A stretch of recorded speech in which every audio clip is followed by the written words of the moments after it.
नमो नारायण, जय महाकाल, जय माँ बगलामुखी। सभी मेरे दर्शकों का बहुत बहुत स्वागत है और आशा करता हूँ आप सभी लोग स्वस्थ होंगे, आपकी आध्यात्मिक उन्नति आगे बढ़ रही होगी। अगर आप इस चैनल पर पहली बार आए हैं, इस वीडियो को ज़्यादा से ज़्यादा लाइक करें, शेयर करें, बेल नोटिफिकेशन को भी दबाएं ताकि नेक्स्ट वीडियो का नोटिफिकेशन आपको जरूर मिले। आज हम बात करेंगे प्रतिदिन की पूजा में 3 नियम अपना लीजिए और शक्तियों को तुरंत जागृत कर लीजिए। प्रतिदिन की पूजा और भक्ति का महत्वपूर्ण स्थान है क्योंकि ये व्यक्ति के जीवन में शांति, समृद्धि और आंतरिक शांति का संचार करती है। हमारे भारतीय संस्कृति में पूजा न केवल एक धार्मिक कर्तव्य है बल्कि यह एक मानसिक और आध्यात्मिक प्रक्रिया भी है जो हमारे आत्मा को शुद्ध करती है और हमें दिव्य ऊर्जा से जोड़ती है। पूजा करते समय यदि हमें कुछ विशेष नियमों का पालन करें तो हमारी पूजा में शक्ति का संचार होगा, हमारी जीवन शक्ति भी जागृत होगी।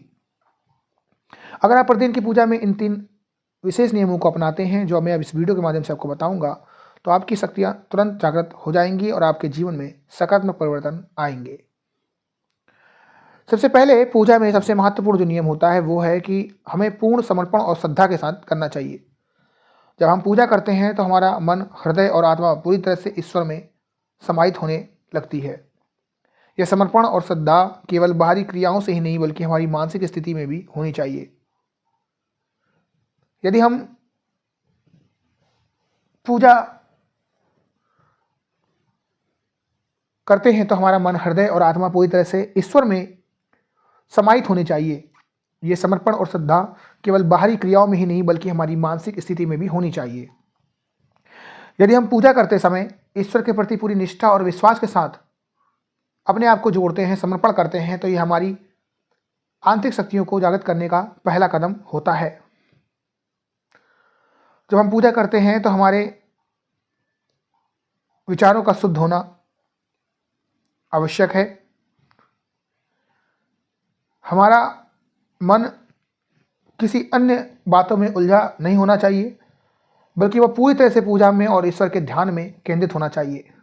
यही कारण है कि हम पूजा के समय अन्य दुनियाओं की चिंताओं और समस्याओं को पीछे छोड़कर केवल ईश्वर के समक्ष उपस्थित होते हैं। अगर हम पूरी निष्ठा और समर्पण के साथ पूजा करते हैं तो हमारे भीतर की शक्तियाँ जागृत होती हैं और हमें जीवन में सकारात्मक दिशा देती है। एक उदाहरण के तौर पर इसे समझिए कि यदि आप भगवान श्री राम की पूजा करते हैं तो केवल उनके चरणों में श्रद्धा और विश्वास डालना आवश्यक है। यदि आप अपने मन और तन से और हृदय से श्री राम को भगवान मानते हैं और पूजा के हर चरण में ध्यान और समर्पण दिखाते हैं तो न केवल आपकी पूजा प्रभावी होगी बल्कि भगवान की कृपा से आपकी शक्तियाँ भी जागृत होंगी। इसी में एक कहावत कही गई कि एक साधे सब सधे और सब साधे सब जाए, यानी जो इंसान एक भगवान को साधता है उसके साथ सभी भगवान जुड़ जाते हैं। और जो इंसान हर भगवान को पकड़ के चलता है, मैं दुर्गा माँ की पूजा कर लूँ, मैं गणेश जी की भी कर लूँ, मुझे शंकर भगवान मैंने सीरियल में, नाटकों में देखा ताकतवर दिख रहे हैं उनकी कर लूँ, मैं विष्णु भगवान की कर लेता हूँ, उनके पास चक्र है। शंकर भगवान और विष्णु भगवान में तुलना कर लगते हैं, पूछते हैं कमेंट जा के यूट्यूब में कि कौन भगवान इसमें बड़ा है। फिर कोई सीरियल उसमें आया, फिर वो भगवान की पूजा करने लग गए।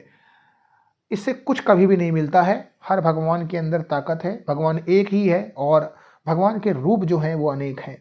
भगवान ने रूप अपनी लीलाओं को रचने के लिए किया है, किसी का घमंड तोड़ने के लिए किया है, किसी का श्राप तोड़ने के लिए किया है।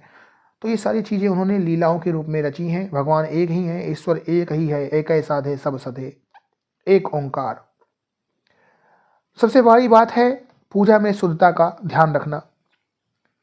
शुद्धता केवल शारीरिक स्तर पर नहीं बल्कि मानसिक, आत्मिक और भौतिक स्तर पर भी आवश्यक है। जब हम पूजा करते हैं तो हमें अपने शरीर और मन को शुद्ध करना चाहिए।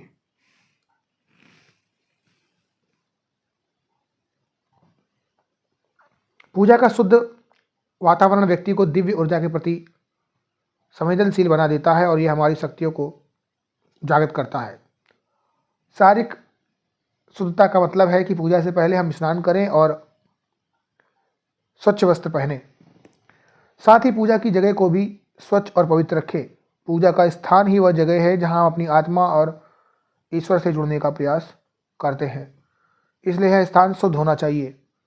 घर में पूजा करते समय घर के अन्य स्थानों की तुलना में पूजा स्थल को विशेष रूप से साफ रखना चाहिए ताकि वहाँ की ऊर्जा शुद्ध और सकारात्मक रहे।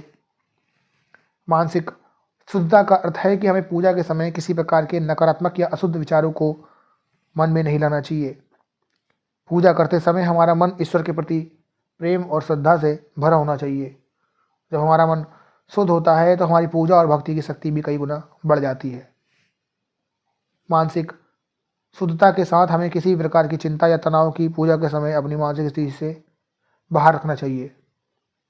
केवल तभी हम पूरी श्रद्धा और विश्वास के साथ पूजा करने में सक्षम होंगे।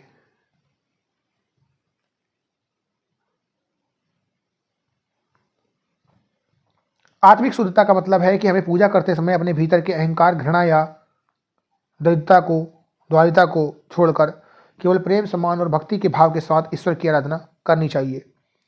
जब हम अपने भीतर से शुद्ध होते हैं तो हमारी पूजा में शक्ति होती है और हमारे भीतर की आत्मिक शक्तियां जागृत होती हैं।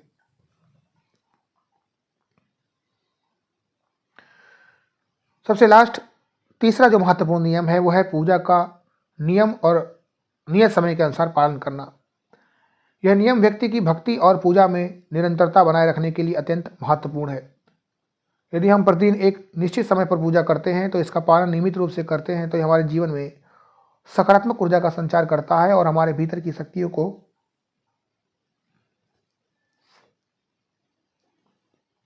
जागृत करता है। हमारे शास्त्रों में ये कहा गया है कि भगवान की पूजा का सबसे बड़ा लाभ तब मिलता है जब उसे नियमित रूप से किया जाए। यदि हम पूजा को दिनचर्या का हिस्सा बना लें और उसे एक निर्धारित समय पर करें तो यह हमारी भक्ति को निरंतर बनाए रखता है और हम आत्मिक रूप से अधिक मजबूत होते हैं। इसके साथ ही पूजा में नियत समय का पालन करने से भगवान की कृपा भी अधिक होती है। यह समय एक प्रकार से दिव्य आशीर्वाद का समय बन जाता है। अगर हम प्रतिदिन सूर्योदय के समय या संतान सप्तमी जैसे विशेष अवसरों पर पूजा करते हैं तो इन विशेष समयों में की गई पूजा विशेष रूप से प्रभावी होती है। नियत समय में पूजा करने से हमारे जीवन में समृद्धि, शांति और ऊर्जा का संचार होता है।